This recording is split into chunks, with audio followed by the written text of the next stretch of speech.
Bismillahirrahmanirrahim. Assalamualaikum warahmatullahi wabarakatuh. Perkenalkan, saya Dina Sabila dengan NIM 0303 1282 126088 dari Teknik Kimia Angkatan 2021 kelas B Nuralaya. Video ini dibuat untuk memenuhi tugas 1. Solid Transport and Feeding Equipment dari dosen pengampu kami, Ibu Dr. Leli Nurul Komariah, MT. Video ini dibuat pada tanggal 1 September 2022.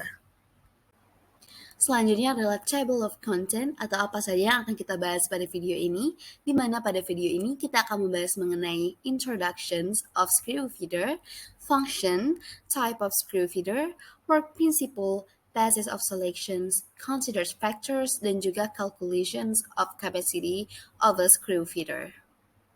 Jadi secara garis besar, dalam suatu proses kimia atau proses industri terbagi menjadi 3 tahap. Yang pertama adalah proses feeding atau pengumpanan, dilanjutkan dengan proses reaksi, dan yang terakhir adalah proses terjadinya atau terbentuknya sebuah produk. Di mana pada video ini kita akan menitik beratkan bahasan kita kepada proses feeding atau pengumpanan.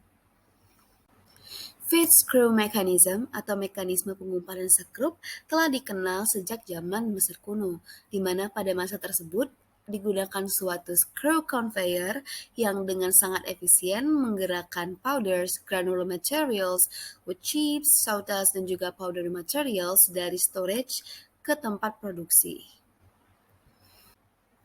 Dalam mekanisme feeding atau pengumpanan, tidak ada jaminan bahwa 100% akan berjalan lancar. Terkadang pasti akan ada suatu masalah yang timbul pada proses tersebut. Nah, terkadang ada situasi di mana mass flow beans tidak dapat terinstall karena beberapa alasan seperti space limitations dan juga capacity requirements. Hal ini yang menyebabkan para engineer harus memutar otak untuk menghandle situasi tersebut.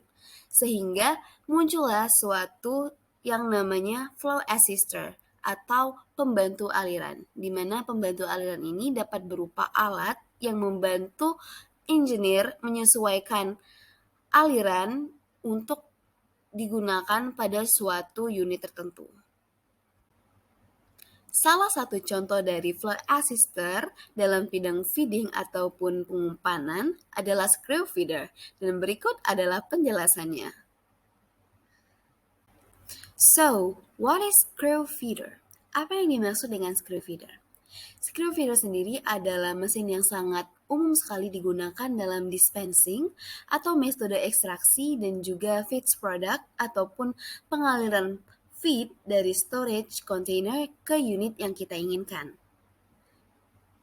Di mana dengan screw feeder kita dapat menentukan sendiri bagaimana feed rate dan juga capacity yang kita inginkan dari aliran umpan tersebut. Screw feeder juga digunakan di banyak industri, salah satunya industri semen, chemical atau kimia, makanan, pertambangan, dan juga wastewater treatment. Selanjutnya adalah function atau fungsi dari screw feeder, di mana screw feeder biasanya digunakan untuk membantu kita dalam menentukan flow rate dan juga untuk memproduksi umpan dengan laju yang seragam, di mana tidak ada yang terlalu banyak ataupun yang terlalu sedikit di dalam suatu aliran. Sehingga kita dapat maintenance berapa banyak umpan yang kita inginkan untuk dialirkan ke unit berikutnya. Berikutnya adalah basic screw feeder design atau desain dasar dari suatu screw feeder. Pada dasarnya suatu screw feeder itu biasanya di-extensionkan atau disatukan dengan unit yang lain seperti halnya hooper, bin, ataupun silo. Adapun pada gambar dapat kita lihat bahwasannya dalam suatu screw feeder itu terdapat beberapa komponen yang seperti halnya nomor 1 yaitu hooper, di mana di sini feed akan disimpan dalam hooper tersebut. Yang kedua adalah motor, di mana motor ini akan menggerakkan sekrup atau screw. Dan yang selanjutnya yang terpenting adalah screw tadi, yang dimana dia digerakkan oleh motor sehingga membuat feed tadi akan mengalir dari hooper ke screw dan juga ke unit yang selanjutnya. Selanjutnya adalah tipe-tipe dari screw feeder dan berikut adalah tipe-tipenya. Tipe pertama adalah multiple diameter screw feeder, di mana multiple diameter screw feeder ini biasanya diekstensionkan dengan conveyor atau screw conveyor, di mana dapat kita lihat pada gambar biasanya di bawah hooper itu terdapat suatu screw feeder dengan ukuran screw yang lebih kecil yang diekstensionkan dengan conveyor yang mempunyai screw yang lebih besar, di mana nanti feed akan mengalir dari hooper menuju ke screw, kemudian menuju ke screw conveyor. Tipe selanjutnya adalah live bottom screw feeder, di mana live bottom screw feeder ini biasanya didesain untuk digunakan ataupun diekstensionkan dengan silo dan juga bins yang berukuran besar ataupun hooper dengan pembukaan debit yang besar. Nah, yang ketiga adalah inclined screw feeder, di mana tidak seperti dua jenis sebelumnya yang bentuknya horizontal. Di sini inclined screw feeder memiliki sudut ataupun dia berukuran miring. Namun, untuk fungsinya, inclined screw feeder memiliki fungsi yang sama dengan tipe-tipe screw feeder yang lainnya. Selanjutnya adalah work principle dari screw feeder, dan berikut adalah prinsip kerjanya. A screw feeder meters material from a hopper, bin, or silo, providing a steady, controlled flow to downstream equipment. Screw feeders use varying pitch flighting in the inlet area to pull evenly from storage device. Past the inlet area, the flighting opens to full pitch, decreasing trough loading and allowing bulk materials to meter through the discharge efficiently. Feeders are generally shorter than conveyors and will rarely use hanger bearings. Unlike a screw conveyor, varying the speed of a screw feeder will actually increase or decrease the amount of material being conveyed. Selanjutnya adalah basic of selection atau dasar pemilihan screw feeder. Ada beberapa dasar pemilihan dari screw feeder ini. Yang pertama adalah type and character of material handled, atau tipe dan karakter dari material yang akan kita tangani. Yang kedua adalah densitas dari material tersebut. Yang ketiga adalah rate maksimum dari material. Selanjutnya adalah ukuran dari material. Yang selanjutnya adalah overall length ataupun panjang keseluruhan dari pengumpan atau feeder. Dan yang terakhir adalah inlet opening width and length ataupun panjang dan lebar dari inlet opening. Bahasan selanjutnya adalah consider factor. Ketika kita ingin merancang atau mendesain suatu screw feeder, ada beberapa faktor yang harus kita pertimbangkan. Nah, yang pertama adalah flow characteristic of bulk material being stored and metered, atau karakteristik dari aliran bulk material yang akan dialirkan nantinya. Yang kedua adalah kondisi dari densitas bulk material tersebut. Yang ketiga adalah kapasitas maksimum dan minimum atau feed rate dari proses.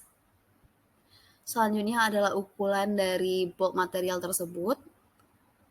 Selanjutnya adalah panjang dan lebar dari pembukaan screw feeder dan juga overall length dari screw feeder hingga ketinggian dari bulk material di hooper, bin, dan juga silo.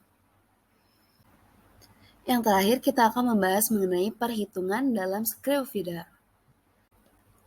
Berikut adalah formula yang kita gunakan untuk menghitung kapasitas dari suatu screw feeder, di mana di sini kita mempunyai formula yaitu N equals to C per CF, di mana N di sini merupakan speed of screw feeder dalam RPM, di mana C merupakan capacity of screw feeder dalam feet pangkat 3 per hour, dan juga CF atau capacity of screw feeder at 1 RPM speed dalam satuan feet kubik per hour. Berikut adalah contoh soal. A screw feeder has a maximum rotational speed of 60 rpm with a diameter of 12 inches, and the capacity of screw feeder at speed of 1 rpm is 44.40 feet cube per hour. Determine the maximum capacity that the screw feeder can accommodate. Nah, dari soal ini dapat kita ketahui bahwa nilai N adalah 60 rpm, CF 44,40 feet cubic per hour. Dan di sini kita mempunyai rumus yaitu N sama dengan C per CF, di mana C di sini merupakan kapasitas dari screw feeder yang akan kita cari. Setelah kita masukkan nilai yang telah diketahui, kita dapati bahwasannya untuk mencari kapasitas adalah 60 rpm dikali 44,40 feet kubik per hour, sehingga kita dapati bahwasannya kapasiti dari screw feeder tadi pada soal adalah 2664 feet kubik per hour. Berikut adalah referensi yang saya gunakan dalam menyusun tugas ini. Itulah tadi pemaparan materi mengenai screw feeder. Semoga apa yang saya sampaikan dalam video ini bermanfaat, dan saya meminta maaf apabila terdapat banyak kesalahan dalam video tersebut, dan kepada Allah Subhanahu wa Ta'ala saya mohon ampun. Terima kasih, saya akhiri. Wassalamualaikum warahmatullahi wabarakatuh.